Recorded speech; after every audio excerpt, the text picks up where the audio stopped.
Section 1.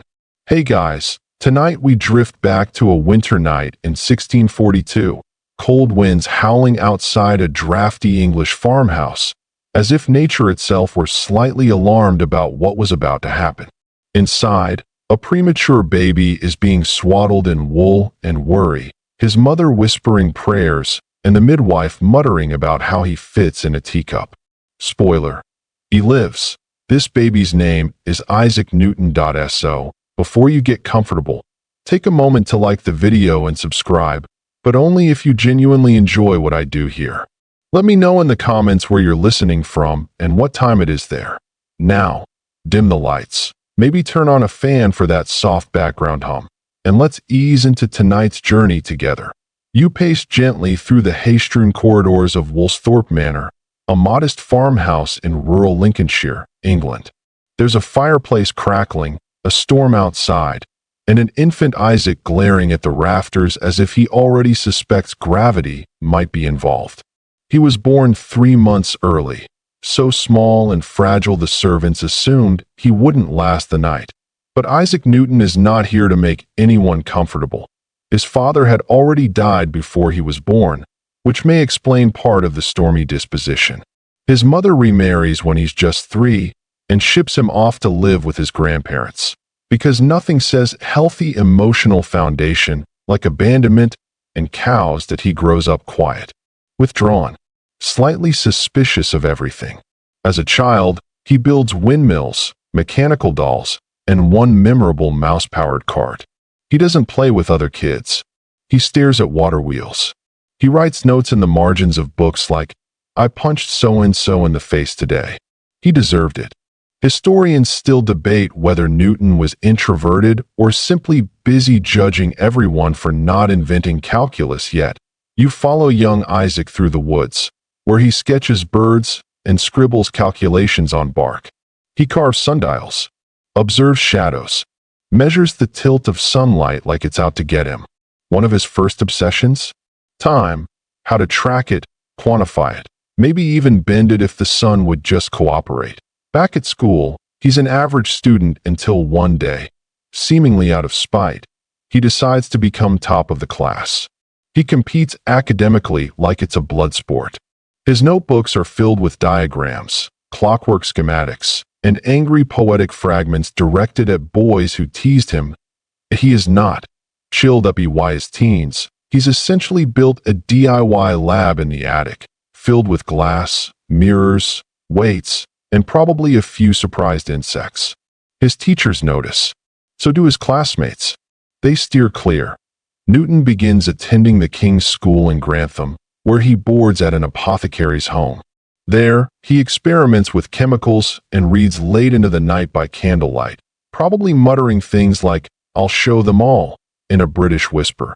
But then, his mother calls him back. She's widowed again, and she needs help running the farm. Newton, ever allergic to sunlight and emotional closeness, is deeply offended by this. Instead of tending crops, he spends most of his time reading in the barn, allegedly forgetting to feed livestock and making sketches of water pumps instead. The farm does not thrive, but Newton's mind begins to. Eventually, a sympathetic uncle intervenes and helps get him into Trinity College, Cambridge. There, he arrives a gangly, intense young man, still haunted by early abandonment, but now with access to real books, real laboratories, and more importantly, less farm work. And so, with a stormy past and a notebook full of grudges, Isaac Newton steps quietly into the academic world. He does not smile, that he does not make friends. He just observes, calculates, and waits, because while the world spins on, Newton is preparing to understand why. Section 2. You creep down a creaky hallway lit only by a flickering candle, the smell of ink and old books wafting through the air. In the next room, young Isaac Newton is hunched over a cluttered desk, balancing a spoon on one finger while scowling at the reflection in a bowl of water. Welcome to Newton's version of fun. It's the early 1650s. Isaac is somewhere between awkward teen and slightly terrifying child prodigy. He lives inside his own mind, which, at the moment, is obsessed with light, motion, and the precise angle at which sunlight hits dust motes in the air. He does not, at this stage, enjoy people. While other children practice Latin or flirt via awkward glances at Sunday service, Newton is busy building miniature mills, mechanical birds, and occasionally drawing plans for flying machines that would never pass a modern safety inspection. He also becomes deeply fascinated with shadows. You find him lying belly down on the ground at sunset, watching the outline of a fence slowly stretch across the dirt. He maps its shape at regular intervals, noting the change in length, angle, and curvature. He's trying to figure out how time and space interact, using only a stick and the setting sun. This is, technically, before coffee, which makes it all more impressive. One of his earliest surviving notebooks is filled with lists of sins. Not confessions, exactly, more like polite grievances filed against himself. They include such crimes as making pies on Sunday night, punching my sister, and setting my heart on money, learning, and pleasure more than they. It reads like a cross between a theologian's diary and a teenager's passive-aggressive apology note. Historians still argue whether Newton was a deeply religious boy wrestling with guilt, or just someone who cataloged his own bad moods for sport. At school, he's still socially adrift. His classmates find him strange, brilliant, yes, but a bit too intense. He rarely speaks unless asked, and when he does, it's usually to correct someone or ask why the universe bothers with ellipses instead of circles. He avoids eye contact the way others avoid taxes. Despite this, or perhaps because of it, Newton gets better at thinking in solitude.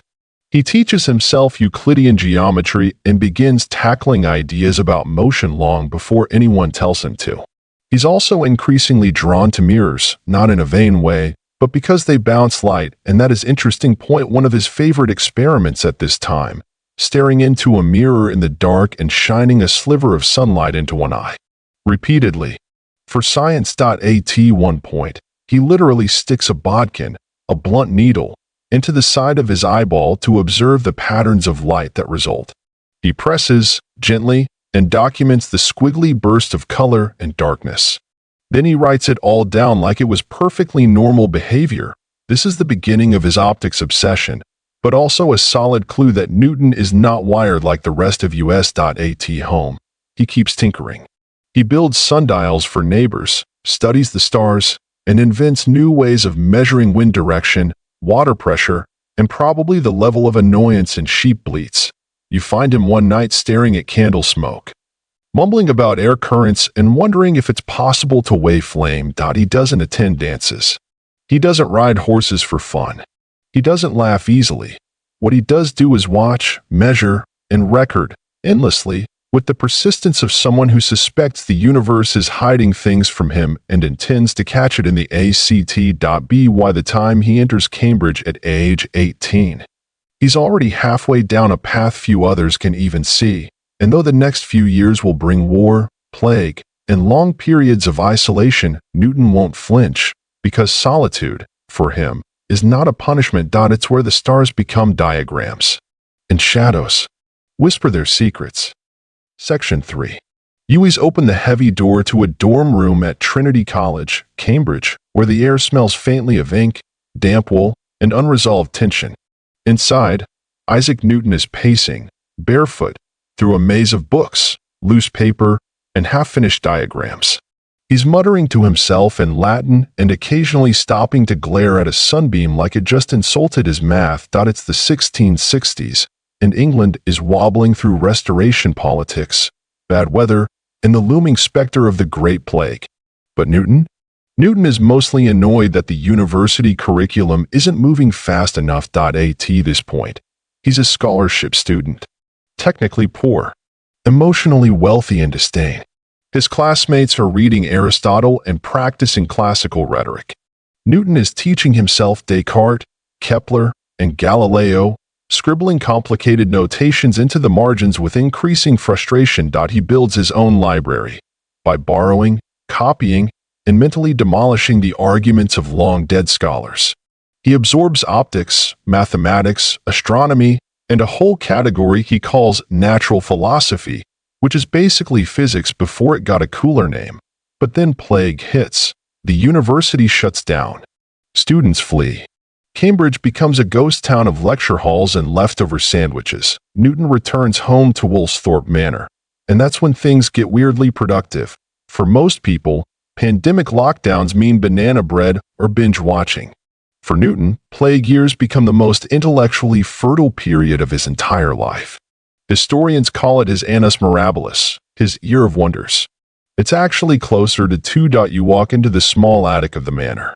It's dim, a little dusty, quiet except for the scratching of quill on parchment. Newton is at his desk, sleep-deprived, possibly underfed, absolutely thrilled. This is where he begins formulating the earliest version of calculus. Not the way you learned it in school, with neat limits and polished Greek letters, but something rawer, messier, and original. He calls it flux science, because why not make up new words while reinventing math?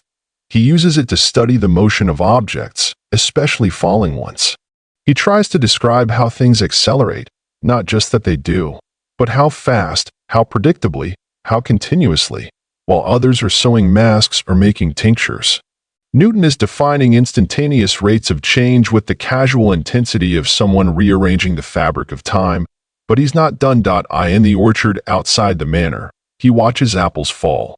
Yes, that apple. Kind of. It likely didn't hit him on the head, sadly, but it did inspire a question. Why does the apple fall down? Why not sideways? Or float? Or hover for dramatic effect? That question leads him toward gravity. He starts to theorize that the same force pulling the apple down might also keep the moon in orbit. It's a wild leap, but he follows it with ink, numbers, and questions no one has asked quite like this before. Simultaneously, he's playing with prisms, yes, the light kind. He darkens a room, drills a hole in the shutters, and watches sunlight beam through a glass triangle. To everyone else, it's a rainbow. To Newton, it's refracted truth. He concludes that white light isn't pure, it's a blend of colors, each bending at its own angle. He charts them obsessively, writes pages about it, tells nobody. Because Newton, in case you haven't noticed, doesn't publish much. He hoards ideas like a dragon hoards gold, partly from perfectionism, partly from paranoia, partly because he really hates being misunderstood. So, here he is, 20-something. Alone, surrounded by books, glassware, equations, and mildly confused sheep. He invents new branches of science by candlelight. And then, when the plague eases and Cambridge reopens, he walks back and like nothing happened. He doesn't brag. He doesn't explain. He just returns with a notebook full of secrets. Because for Newton, solitude wasn't a setback. It was a launch pad. Section 4. You shuffle into a quiet orchard on a breezy afternoon in rural Lincolnshire. The sky is a soft gray, the grass is damp from last night's rain, and under one of the sturdier apple trees, Isaac Newton sits slouched on a crooked bench, arms folded, brow furrowed, and woolen stockings slightly muddy. He is, to put it kindly, sulking. This is not a man enjoying the simple pleasures of nature. This is a man quietly wrestling with the universe and possibly losing. It's the late 1660s. Newton is still on hiatus from Cambridge due to the plague, and his attic laboratory has gotten stuffy. So today, he's outdoors, surrounded by sheep, birds, and the occasional falling object. And yes, an apple falls. Now, let's be clear. Historians have endlessly debated the apple story. Did it really fall? Was he actually under the tree? Did it hit him on the head? Was it even an apple or some kind of medieval fruit-adjacent pear? According to Newton's own later recollections, shared long after the fact and slightly polished for storytelling purposes, he was sitting alone when he saw an apple drop from a tree. It didn't bonk him cartoonishly. It simply fell. Downward. Straight. Unfailingly vertical. And Newton, rather than muttering something like, "Ugh, gravity," asked himself something more radical. Why down? Why not sideways? What makes things fall? You lean in as he stares at the grass. He's not thinking about the apple anymore. He's thinking about force, an invisible one. Something pulling the apple to the earth and possibly pulling the moon to the earth, and the earth to the sun, and all celestial bodies to each other in some great, orderly, invisible hug. That hug, he suspects, has rules. Newton begins to theorize that the same force governing an apple's fall might also govern the motion of planets.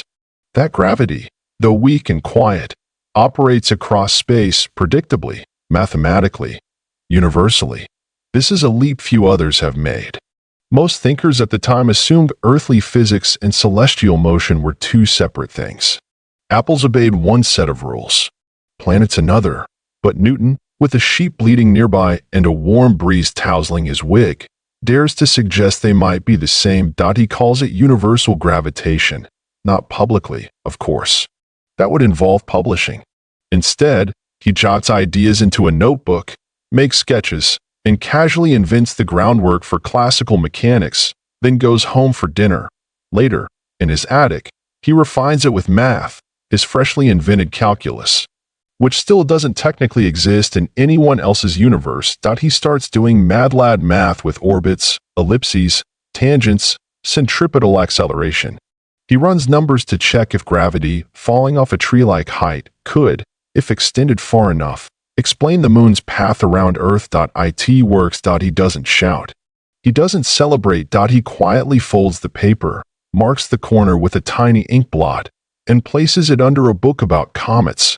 Historians still argue whether he fully nailed gravity in that moment or just took a giant leap toward it. But it's clear, Newton's mind connects falling fruit to orbital motion in a way no one else had dared to. And all while wearing stockings and side-eyeing an orchard. The next time someone tells you they had a productive nature walk, remember. Newton sat under a tree, got annoyed at an apple, and then reinvented physics, very politely, very awkwardly, and probably while being watched by a sheep that still didn't get it. Section 5. You tiptoe into a dim attic room where the windows have been shuttered and the air smells faintly of wax, chalk, and a hint of burned cloth. It's early morning, and the only light in the room comes from a narrow beam slipping through a hole Newton has intentionally drilled in the window shutter. That's right, he's redesigned his personal space to resemble a Renaissance laser lab. Again, in the center, Isaac Newton is crouched over a prism, tongue between his teeth in concentration. He's wearing a slightly singed dressing gown, his hair is doing something voluminous and unruly, and he has the look of someone who hasn't spoken to another human being in 3 days. You've officially entered Newton's prism phase. We're in the late 1660s, post-Apple, still mid-isolation. Newton has decided that light is the next mystery to dismantle. And dismantle it he will, piece by colorful piece. He begins with the basics. He shines sunlight through a prism and watches it split into a spectrum of colors: red, orange, yellow, green, blue, indigo, violet. It's beautiful. It's predictable. It's absolutely inconvenient for the current theory that white light is pure and color is something added by glass or surfaces. Newton flips the idea on its head. He proposes that white light is actually composed of all these colors. That the prism doesn't color the light, it just separates what's already inside. To prove it, he uses a second prism to recombine the colors back into a single white beam. Then he does it again. Then again. Then he charts the angles, refraction patterns, and writes so many pages of data you begin to suspect he's trying to start a war with the rainbow. But Newton being Newton, he goes further. He blocks different parts of the spectrum to see how they affect heat. He tries different materials. He adjusts angles by fractions of degrees. And then, for reasons that no one fully understands, possibly boredom, possibly hubris, he pokes his own eye. More specifically, he takes a bodkin, a blunt sewing needle, and inserts it beside his eyeball, pressing gently toward the back to see what sort of visual phenomena he can trigger. The answer is a lot. He records colored rings, stars, flashes, and temporary blindness. He is delighted. He takes notes. He does it again. Historians still debate how many times Newton jabbed himself in the eye for science, but the consensus is too many. And no, he didn't tell anyone right away, because at this point, Newton isn't publishing much of anything.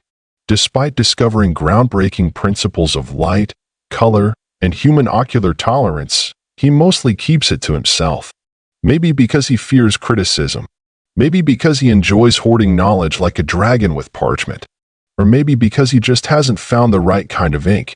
Eventually, though, he's persuaded by friends and well-meaning colleagues to share his work. He writes a paper on refraction and color, presenting it to the Royal Society. The reaction? Mixed. Some are dazzled. Others are suspicious. One critic, Robert Hooke, a recurring character we'll revisit, argues Newton's conclusions are flawed or incomplete.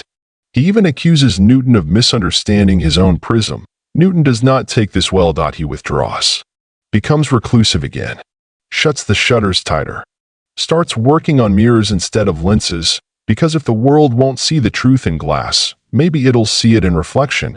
And thus, Newton designs his own telescope, a reflecting telescope, small and precise, using curved mirrors instead of bulky glass. It's compact, sharp, revolutionary. The Royal Society finally takes serious notice. They even give him a spot as a fellow. But the damage is done.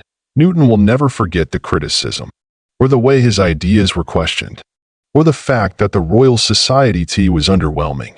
Still, his obsession with optics leaves an undeniable mark. He rewrites our understanding of light, color, and perception. And somewhere, tucked in a notebook, probably next to a sketch of a rainbow and a spoon, is a line that translates roughly to, "Yes, I poked my eye on purpose." You're welcome. Section 6. You descend into a stone-walled cellar lit by flickering candlelight, where the air is heavy with metallic fumes, parchment smoke, and the distinct smell of a man trying to convert lead into gold with equal parts ambition and insomnia. At the center of it all, draped in a soot-stained robe, hair floating like a startled cat, and muttering in Latin, is Isaac Newton. Welcome to Alchemy Hour. It's the 1670s. Newton is already known for prisms, optics, and being emotionally allergic to other human beings. But behind closed doors, when the world's not watching, he begins indulging in something far older and far weirder than physics, alchemy. And he doesn't dabble. He dives. You watch as he melts metals in crucibles, carefully stirs powders with glass rods, and reads obscure books with titles like The Secret Fire of the Philosophers and of Salts, Suns, and Sulfur. He copies pages by hand. He invents cryptic symbols. He stores suspicious liquids in dozens of unlabeled flasks. All of this while working through the night, whispering to flames like they owe him answers. What's he looking for? Well, everything. Yes, Newton was trying to turn base metals into gold, that classic alchemical dream. But he also believed that deep within nature's most hidden processes, fire, decay, crystallization, there lay divine laws, patterns so pure they could unlock immortality, ultimate wisdom, or at the very least a better understanding of God's geometry. For Newton, alchemy wasn't magic. It was philosophical chemistry, a code from nature, just waiting to be cracked. Historians still debate how seriously he took the more mystical claims of alchemy. But his notebooks tell the story, millions of words written in secrecy. He created an entire private library on alchemical theory. He even tried to decipher the mythical philosopher's stone, not the Harry Potter version, but the ancient idea of a substance that could purify all matter, and possibly souls. You find him at 3 a.m., hunched over a glowing crucible, eyes glassy, whispering about mercurial spirits and vegetable salts. Occasionally, something explodes. Occasionally, he writes the word success next to something that smells like burned ham. In these moments, Newton is both a scientist and a seeker. He believes God wrote the universe in symbols, and it's his job to decipher them, whether they come as calculus or cobalt blue fumes. And here's where it gets a little unsettling. Modern researchers have analyzed the remnants of Newton's lab and discovered high levels of mercury. Yes, that mercury in the dust and samples. Which means, during his experiments, he was likely breathing mercury vapor on a regular basis. This explains ALOT.B why the end of the decade, Newton suffers a mysterious breakdown. He becomes paranoid, withdrawn. He accuses colleagues of betrayal. He refuses to leave the house. He stops eating. For a time, he may even hallucinate. Was it stress? Exhaustion? Mercury poisoning? Historians still argue. But eventually, he recovers, slowly, guardedly, and begins re-engaging with the public world. He distances himself from alchemy in official circles, never publishes a word about it in his lifetime. And yet, his private papers? They remain filled with strange recipes, secret diagrams, and questions like, can gold be made from dew? So here's the paradox. The man who laid the foundation for modern science also spent decades chasing transmutation, invisible essences, and cosmic purification, not as contradiction, but as completion, because to Newton, truth wasn't split into categories. Physics and mysticism, numbers and spirit, all were pieces of one divine machine. And if he had to melt 37 different metals in a thunderstorm just to glimpse its inner workings, he'd do it. Twice. Section 7. You're standing in a candlelit study at Cambridge, surrounded by stacks of scribbled diagrams, overworked quills, and a man pacing in his slippers muttering insults at the concept of printing presses. Isaac Newton is writing the Principia Mathematica, and it's going about as smoothly as wrestling a flaming porcupine that it's the late 1680s, and Newton has finally decided, reluctantly, bitterly, and only after being poked with the metaphorical stick of academic drama, to publish his life's work. The result will become one of the most important books in the history of science. Philosophiae Naturalis Principia Mathematica, or just the Principia, for those of us without an Oxford dictionary glued to our palm. You peek over Newton's shoulder. On the page, Latin, dense, tightly packed, entirely uninterested in your comfort. The math? Brutal. The tone? Firmly, if you don't get it, that's your problem. But within those pages, Newton lays down the laws of motion. 1. An object in motion stays in motion unless acted on by an outside force. 2. Force equals mass times acceleration. 3. Every action has an equal and opposite reaction. You recognize them now. But at the time, this was revolutionary. Newton takes centuries of vague observations, falling apples, orbiting moons, spinning tops, and gives them a clean, mathematical framework, and then, just to be extra, he drops the big one. Universal gravitation, that he states that every object in the universe attracts every other object with a force proportional to their masses and inversely proportional to the square of the distance between them. Meaning, gravity isn't just a local thing. It's everywhere, all the time, quietly pulling to it. Explains why the moon orbits Earth, why the planets don't fly off into space, why tides happen, why, in a very roundabout way, that apple fell. But here's the twist. Newton didn't want to publish this. Not at first. It took the persistent encouragement, read, emotional hostage negotiations, of his friend and fellow astronomer Edmund Halley. Yes, that Halley, of comet fame, to get Newton moving.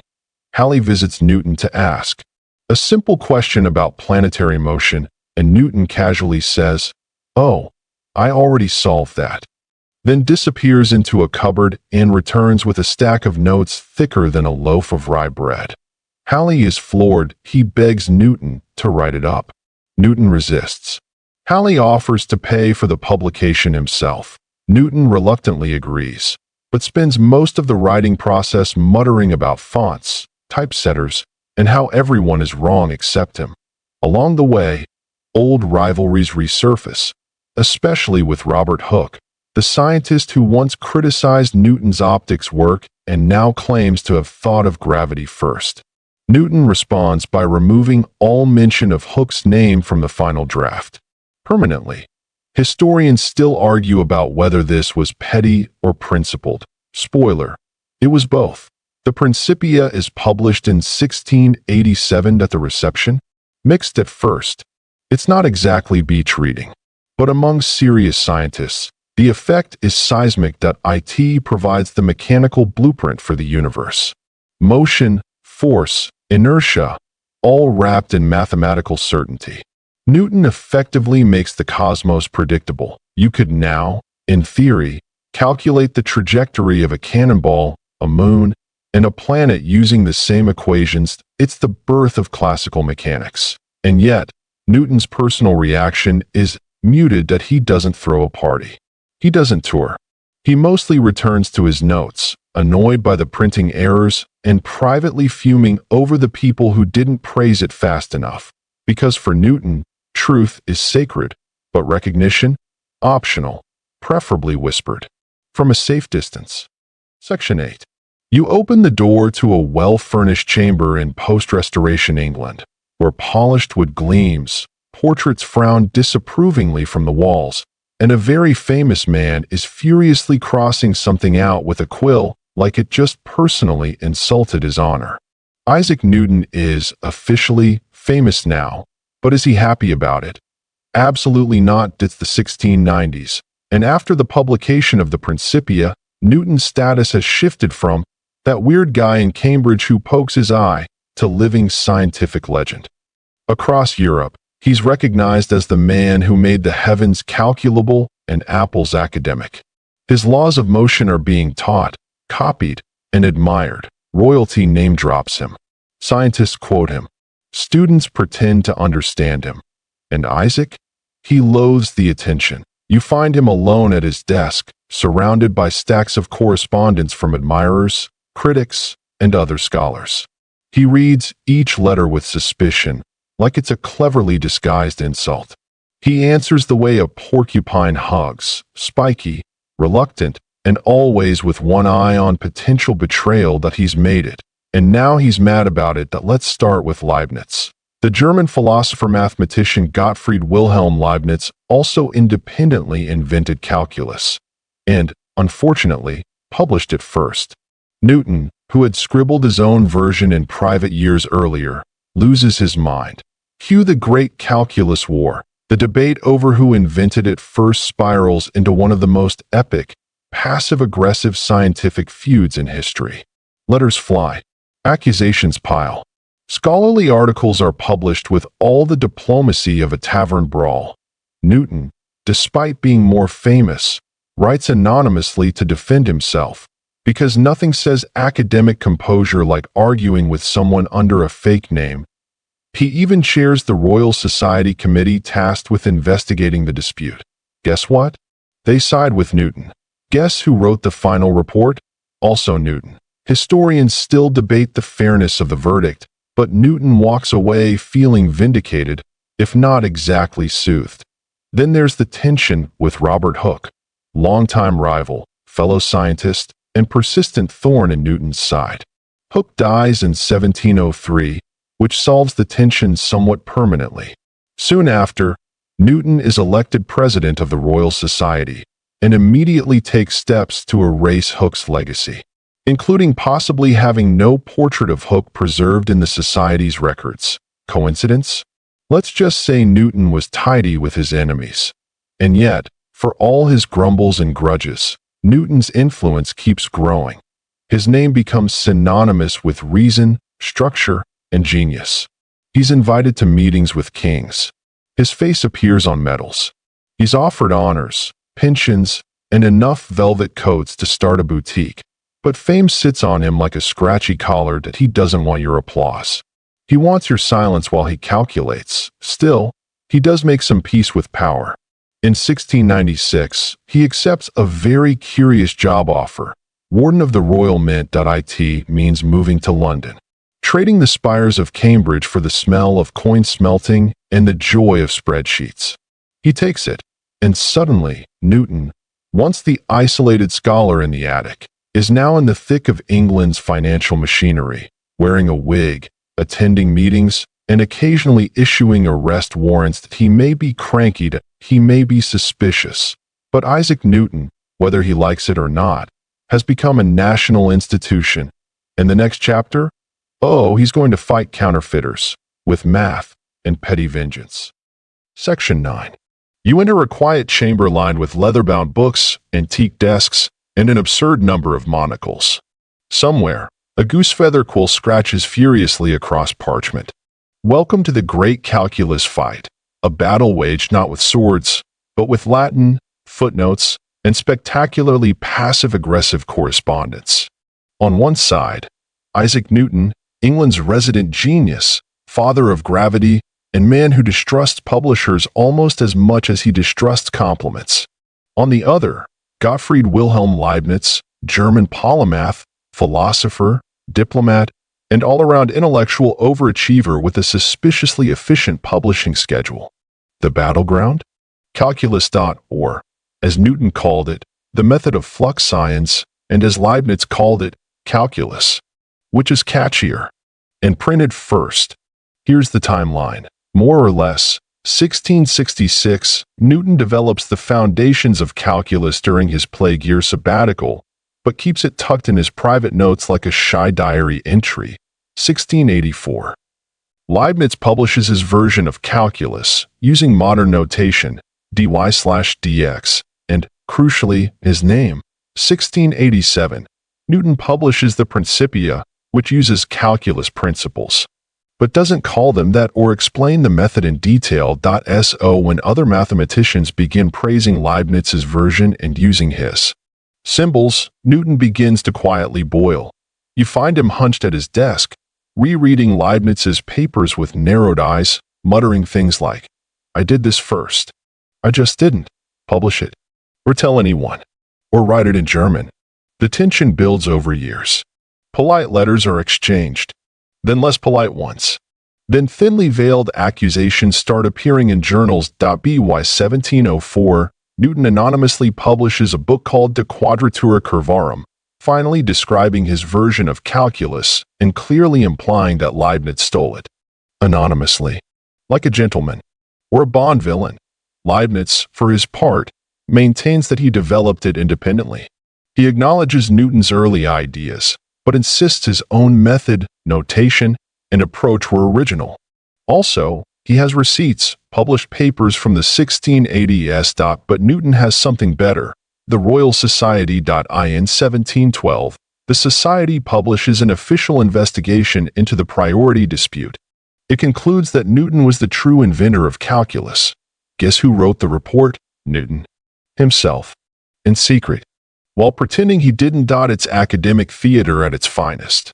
Scholars from across Europe take sides. Some favor Newton's deep insight. Others praise Leibniz's clarity and usability. The two camps form schools of thought that rival actual armies in intensity. Historians still argue about who won. Newton developed it first. Leibniz published it better. Their methods were different, but their ideas overlapped enough to cause centuries of confusion and high school math anxiety. You glance at a blackboard covered in both styles, Newton's dots and fluents versus Leibniz's sleek differentials. Both correct. Both brilliant. Both filled with symbols that could haunt a sleepy student into adulthood. Meanwhile, Newton, now in his 60s, acts like a man who just won a war. But victory doesn't calm him. It fortifies his grudge. He erases Leibniz from footnotes. He warns younger scientists about foreign influences. He maintains, until the end of his life, that he was copied, misunderstood, and underappreciated. Leibniz, for his part, grows increasingly bitter and isolated in his final years. Dying in 1716 with few friends and many unpublished thoughts, their feud becomes legend. And calculus? It thrives. Eventually, schools around the world begin teaching it using Leibniz's notation because it's easier, and Newton's principles because they're foundational. In the end, both men were right. Both left fingerprints on modern science. And you, dear listener, are the inheritor of their quietly furious genius every time you solve for X or contemplate the meaning of infinity. Section 10. You find yourself in the clanking, sulfur-scented halls of the Royal Mint, where red-hot metal is poured into molds, hammers strike with rhythmic thuds, and a man in an elegant waistcoat is inspecting a coin with the intensity of someone deciding whether to trust it with state secrets. That man, Isaac Newton. It's 1696, and Newton, now in his 50s, has accepted the surprisingly real position of Warden of the Royal Mint. On paper, it's a ceremonial job. Look at a few coins. Attend some banquets. Wear a hat with feathers. But Newton doesn't do ceremonial. He treats the role like a mission from the universe. At this point in England, the nation's currency is in a terrible state. Silver coins have been clipped, shaved, and counterfeited into near worthlessness. Fraudsters melt down coins, cast new ones, and operate black market minting rings with the audacity of Bond villains and the hygiene of 17th century bootmakers. Newton sees this and declares war. He moves to London, into lodgings at the Tower. He studies the problem like he's plotting a military campaign. He overhauls minting methods. He standardizes coin design, improves engraving security, and launches what would become one of the most successful currency reforms in British history, the Great Recoinage. But here's where it gets juicy. He doesn't stop at policy that he personally investigates counterfeiters. Like Sherlock Holmes-level investigations. Newton interviews witnesses, sends spies into pubs, tracks suspects through alleyways. He builds legal cases, painstakingly detailed ones. In one letter, he casually lists 30 separate informants. You blink. Did Newton become a crime fighter? Yes. Yes, he did. And the crown jewel of his detective career is one William Chaloner. Chaloner is a con man extraordinaire, smooth-talking, ambitious, and criminally creative. He prints fake lottery tickets, sets up phony banks, counterfeits coins with an alarming degree of skill, and even testifies before Parliament pretending to be a concerned citizen. Newton sees through him immediately. He gathers evidence in secret, interviews Chaloner's associates, documents the whole operation like he's preparing for a doctoral defense in vengeance. Then he takes the case to trial. In 1699, Newton's meticulous file helps convict Chaloner. He is hanged at Tyburn. And Newton? He returns to the Mint. Quiet, unsatisfied, polishing his magnifying glass. He eventually becomes master of the Mint, the highest position there. He holds it for nearly 30 years, during which he makes British currency stable, respected, and almost entirely free from counterfeiting. Historians still marvel at how Newton, once a solitary thinker in a sunbeam of prisms, became a bureaucratic enforcer with the paperwork habits of a Roman general. That he wasn't motivated by money. He wasn't chasing fame, that he just wanted order. In the stars, in society, in silver shillings. And if that meant donning a wig, walking into court, and sending a few criminals to the gallows, well, the laws of motion did say every action has an equal and opposite reaction. Section 11. You walk into a study filled with strange jars, metallic powders, ancient books with titles in Latin, and a smell that suggests someone recently burned a questionable mixture of lead and midnight regret. In the corner, Isaac Newton is slumped in a chair, hair slightly grayer, complexion slightly paler, and eyes focused on a flask containing what he only half-jokingly calls spiritual mercury. It's the early 1700s, and while Newton is a national treasure, president of the Royal Society, and guardian of British coinage, he's still moonlighting in one of the most toxic hobbies of all time, alchemy. Yes, still. Despite his public reputation as the pinnacle of rational science, in private Newton never abandoned his belief that the universe was written in code, chemical, mystical, divine.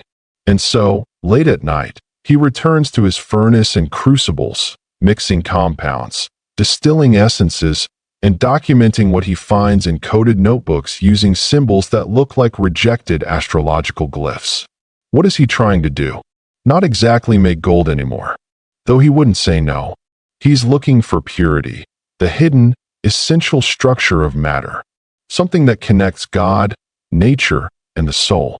If that takes a few melted metals and the occasional spontaneous explosion, so be it. But all this midnight alchemy carries a price. You notice the symptoms creeping in: tremors, memory lapses, paranoia, long periods of silence punctuated by bursts of fury. Newton begins accusing friends of betrayal. He writes angry letters to people he hasn't seen in years.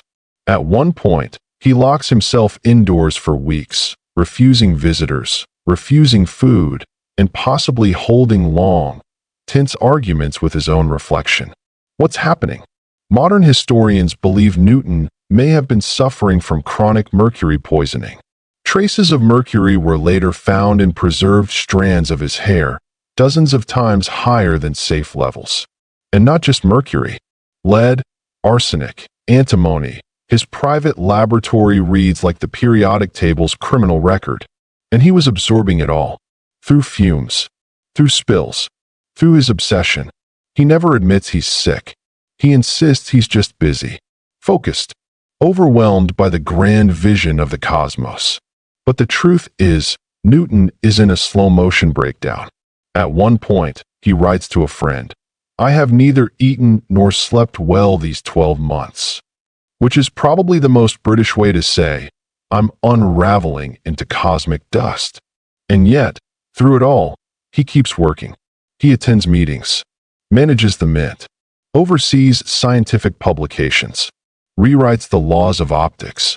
He presents himself with rigid formality, powdered wig, crisp cravat, posture like a marble column. But you can feel the tension underneath. The man who once unified celestial mechanics is now trying to unify body, soul, and spirit, one unstable reaction at a time. Even as his health fluctuates and his moods darken, Newton continues his alchemical experiments well into old age. He writes treatises on the vegetative spirit, designs new furnaces, and makes notes in the margins about biblical prophecy, because apparently, time is just another element he'd like to master. Historians still argue whether these final obsessions were the natural extension of Newton's mind or the tragic toll of self-inflicted poisoning.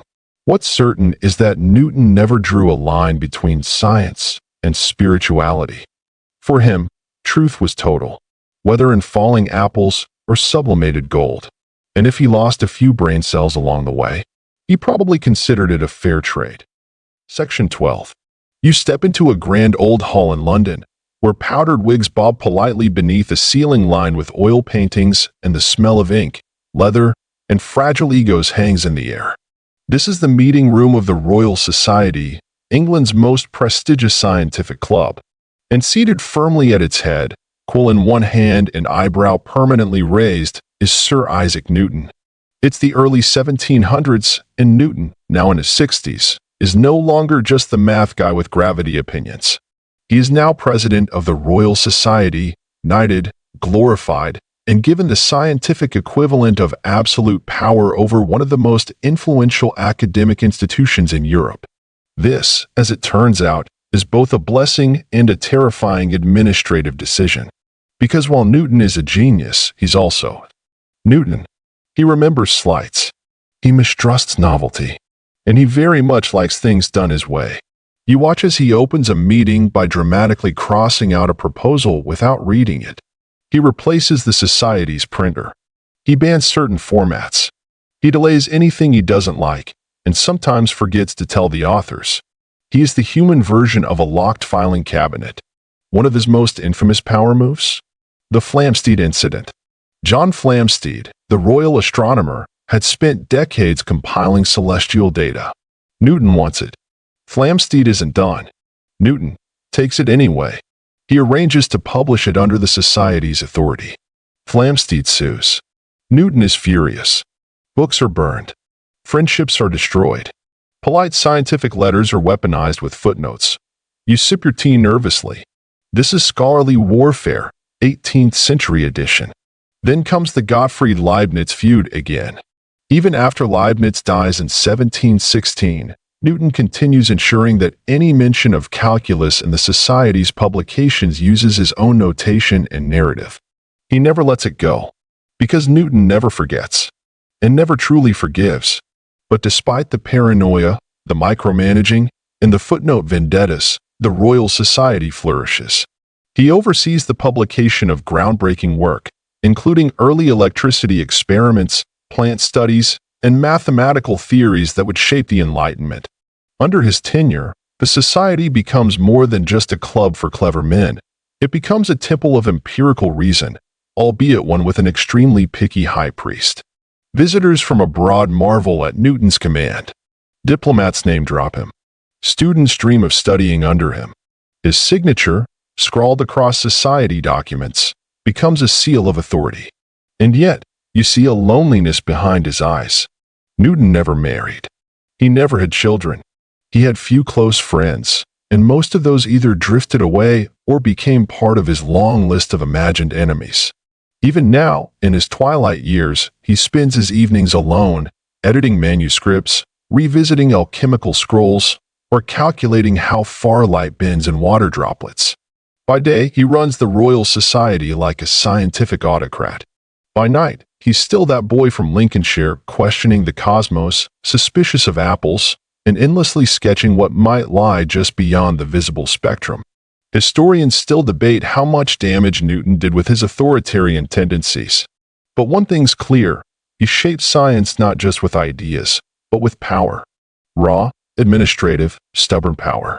And somehow, through the fog of disputes, censorship, and saltiness, the world kept learning.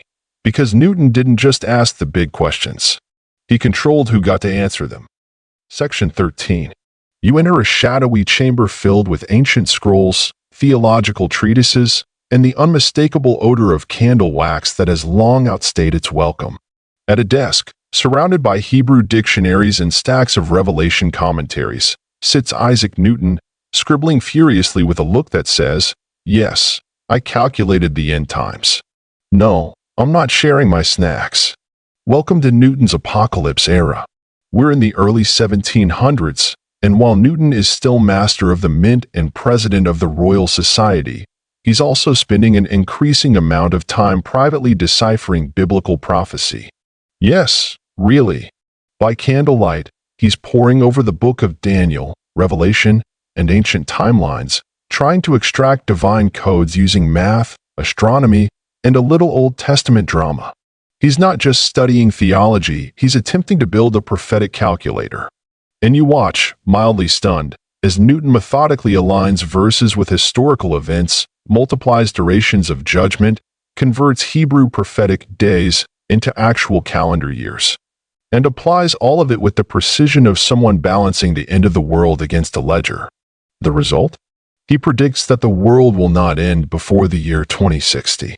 Yes, Newton, a man who revolutionized physics, also left behind a handwritten note asserting that the apocalypse won't arrive before 2060, based on his analysis of scripture, kingdoms, and, somehow, papal timelines. Now, let's be clear. He didn't say the world would end in 2060. He just said it wouldn't happen before then. That was his spiritual safety buffer. You can almost hear him whispering, "I'm not saying it's over, but maybe keep an eye on your calendar after Christmas 2059. Why was he doing this? Well, for Newton, religion and science were not separate. He saw the universe as a machine built by God, one whose gears could be measured, but whose destiny could be glimpsed in prophecy. He didn't believe in the Trinity the way mainstream Christianity did. He rejected the idea of eternal hell. He thought Christianity had been corrupted over time, and that his role quietly, academically, was to help restore it. But he kept these views secret, deeply secret. Many of his theological writings weren't published until centuries after his death. He feared public backlash, academic disgrace, and, presumably, heated arguments in church pews. So he worked alone. He left behind hundreds of thousands of words on prophecy, scripture, and spiritual philosophy. He mapped biblical kingdoms to European empires. He calculated the reigns of Antichrist like he was writing a spreadsheet for Judgment Day. And when he wasn't predicting the end times, he was contemplating the Temple of Solomon, the dimensions of Eden, and whether ancient wisdom had been encoded in architecture. Historians still scratch their heads over this side of Newton. Was he a scientist who happened to be religious? Or a mystic with an unusually precise sense of algebra? The answer, as always with Newton, is yes. To both. He believed that uncovering physical laws was part of the divine plan. That math was holy. That light was not just a wave, but a revelation. And so, in his final decades, he turned his calculating mind to the cosmos, then to the soul, and then, just for good measure, to the countdown to everything. You stand by the window as the wind picks up. Behind you, Newton mutters something about 7 prophetic weeks in the fall of Rome. Outside, the sky darkens, and you realize he didn't just try to understand time. He tried to outsmart it. Section 14. You wander through a stately English church filled with incense, echoing stone, and the soft hush of reverence. It's 1727, and they're laying someone to rest. Not a monarch, not a war hero, but a man who once stared at a candle flame until it blinked first. His name is Sir Isaac Newton, and he's being buried with all the ceremony of a king. This, for a man who once avoided eye contact for sport, is quite a send-off. He dies in his sleep at the age of 84, after a long, strange, and strangely productive life. By now, he's the most famous scientist in the world, a national treasure, a knighthood holder, master of the mint, president of the Royal Society, and that guy who probably knows why the moon isn't crashing into your roof. They bury him in Westminster Abbey, right near kings and poets. His tomb is marble, grand, possibly a bit over the top.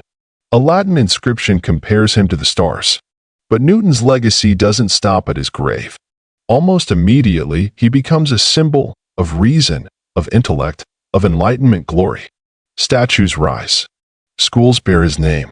Scholars quote him like scripture. The age of Newtonian physics begins, a worldview where everything, from falling leaves to planetary motion, follows clear, calculable laws. You watch his textbooks spread across Europe, filled with Newton's diagrams, equations, and that now familiar triangle of force, mass, and acceleration. Every aspiring scientist reads him. Every poet nods respectfully. Even Voltaire, who normally has jokes for everyone, bows in print.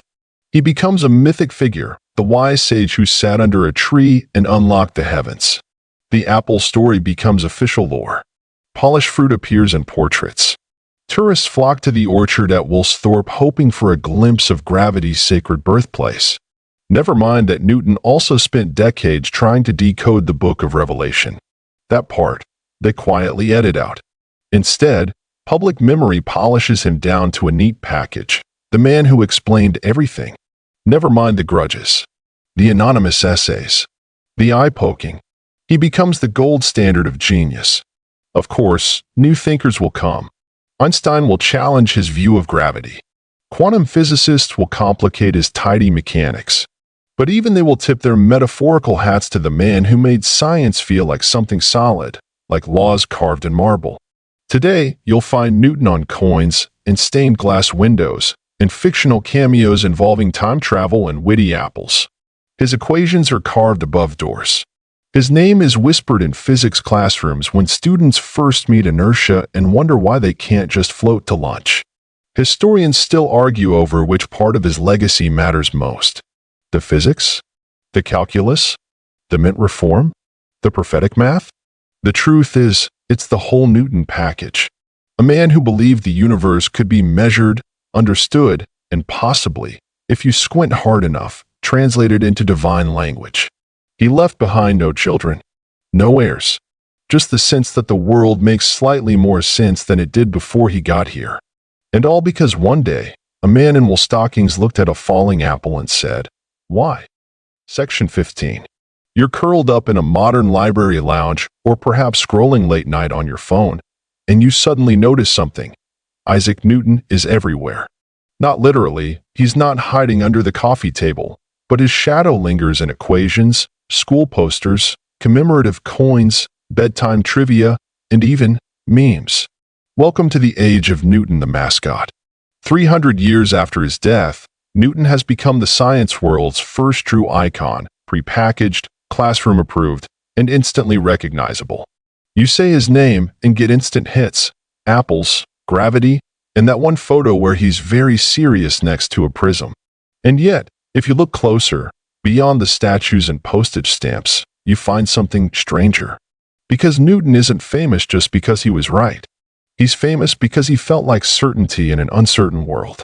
His laws of motion turned the chaotic tumble of objects into predictable order. His gravitational formula gave us the tools to launch satellites and build bridges. His mindset, rational, relentless, deeply skeptical, became the template for modern science. But there's more. We still love Newton because he was also a weirdo. The kind who poked his eye with a needle, who refused to publish for years, who decoded prophecies and filed paperwork with equal fervor. He reminds us that genius can be cranky, stubborn, even a bit haunted, and still brilliant. He was, in short, human. And that's oddly comforting when you're lying awake, your thoughts orbiting like tiny moons around some anxious core. Because if Isaac Newton could map the heavens, reform a currency system, feud with half of Europe, and still spend his evenings wondering about divine truth and cosmic clocks, then maybe, just maybe, it's okay that you're still figuring things out. You might not discover a universal law tonight, but you can rest knowing someone once did. And maybe, just maybe, that's enough gravity to drift off. So now, as the candles gutter low and Newton's diagrams fade into shadows, you feel the hush of centuries settle around you. The noise of motion slows. The planets continue their silent arc, and the questions you carry begin to soften. Newton's journey of silence, of stubbornness, of staring into the light too long, comes to rest not with applause, but with a kind of reverent quiet. His notebooks are closed. The apple tree stands. The universe still spins. You followed a life that questioned everything. Why does light bend? Why do things fall? Why do numbers feel like secrets? And while he gave us so many answers, Newton also left space for wonder. So as you lay your head down, know this. You are stardust resting on the curve of a planet governed by the very forces he once named. No need to solve it all now. Just breathe. Let your mind drift like a moon in orbit, steady, gentle, distant from the noise. Let the soft gravity of sleep pull you inward. The story is told, and the stars are still there. End of script. Sweet dreams.